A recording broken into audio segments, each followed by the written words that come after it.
Welcome you all to the next session of our class. The first part of our video ends with an image of blue roses, a nickname for Laura. So let's move on to our next scene, that is after the fiasco. And the word which appeared on the screen in scene 3 is after the fiasco, and fiasco means a complete failure.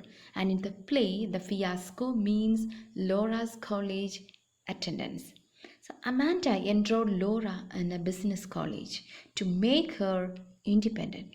But she discovered that Laura's shyness led her to drop out the classes secretly and spend her days wandering alone through the streets. She watched a movie and went to the zoo, and then Amanda planned an idea for getting a gentleman caller. So Amanda runs a telephone subscription of the magazine called the Homemakers Campaign. Amanda started subscription sales in order to enhance Laura's marriage prospects. I won't allow such filth brought to my house. Who says to whom? That is Amanda to Tom about D.H. Lawrence's novel. For Amanda, D.H. Lawrence's novel is horrible and a hideous book. And Tom works at a shoe warehouse, but he is frustrated by his daily routine in that shoe warehouse. And what did Tom call Amanda while concluding his speech? That is the ugly, babbling old witch. Amanda always accused Tom for going out at night, and for her, he is irresponsible like his father. And then he became furious and called her ugly, babbling old witch in his concluding speech.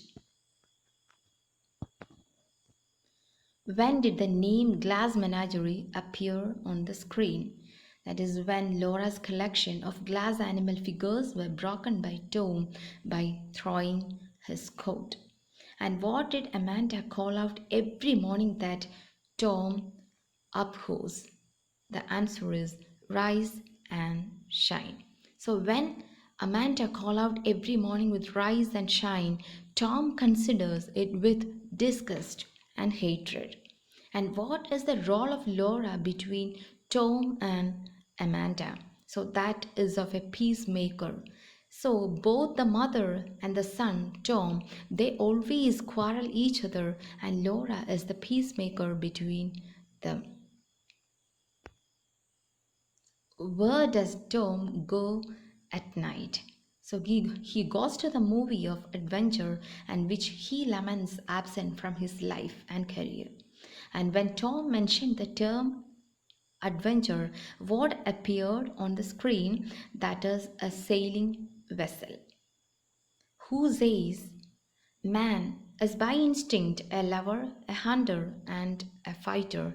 That is Tom Wingfield. So, because for him, warehouse does not offer the chance to flourish. So, actually, he wished to be a poet. So, that is his frustration. And Tom attends a stage show of Marvolio the magician. And Tom tells Laura about a magic show in which the magician performs the coughing tricks. Tom, who dreams of adventure and literary greatness, but he is tied to a worthless job and the responsibility of a family. And coughing he sees as a symbol of his own life situation. And what item does Tom give to Laura that he says was given to him by a magician? That is a rainbow scarf. Who gets a letter from Merchant Marine? So that is for Tom Wingfield. So he got a letter from Merchant Marine and he wished to leave, but Amanda insists him to find a decent gentleman caller for Laura. Tom and Laura attended soul dance school, so where Tennessee Williams was also studied. And when does the scene 5 take place? and that it is in the year 1937, the spring 1937, and the screen reads Annunciation, that means an announcement. Who resembles glass touched by light and momentary radiance, that is Laura. And what words does Tom use to describe Laura that Amanda tells him not to use? That is crippled and peculiar. So Amanda always wished to see Laura as a normal girl. Who is the gentleman caller? That is Jim. So Jim, a nice gentleman from warehouse to dinner with Wingfield family. The gentleman caller holds no interest for Laura, but Amanda is thrilled by his visit and she hopes that Jim will marry Laura. And who is the most realistic character in the play and also symbolize the long delayed but always expected? That is Jim O'Connor. You know what my strong advice to you is? Think of yourself as superior in some way. So that is an advice given by Jim to Laura.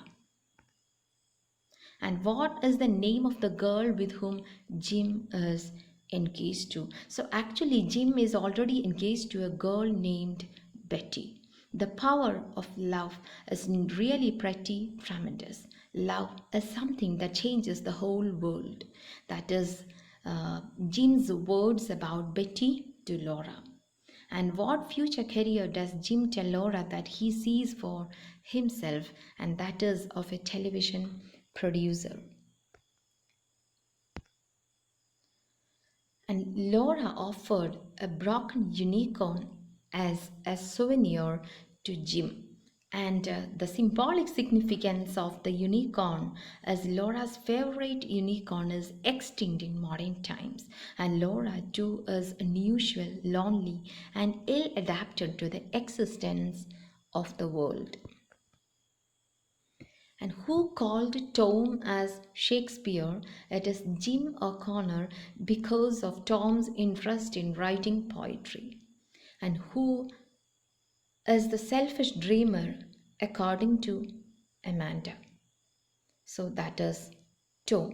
So actually Tom was unaware of Jim's engagement with Betty, but Amanda accused Tom of being inattentive and a selfish dreamer.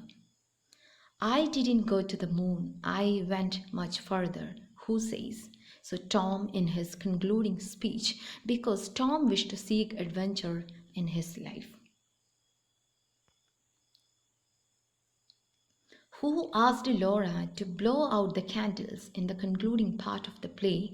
It is Tom. So he makes it clear that he always felt guilty about leaving Laura and couldn't get her out of his mind. Tom frequently addresses the audience from a certain part of the set, and this area is an important symbol for Tom, and that place is the fire escape. And the symbolic significance of the fire escape that we have already mentioned, discussed in the first part of this video. So it is a very important question. It's an escape from the fires of frustration that cast over the Wingfield family. And who is the sick and mentally unstable elder sister who influenced Tennessee Williams? So that is his sister Rose. And here Laura's nickname is also Rose in this play.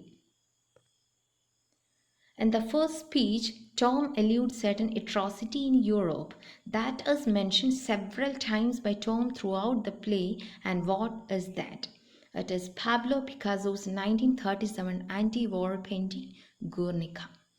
And who is acting without pity in order to escape from reality? That is Tom Wingfield. So all the characters try to escape from reality.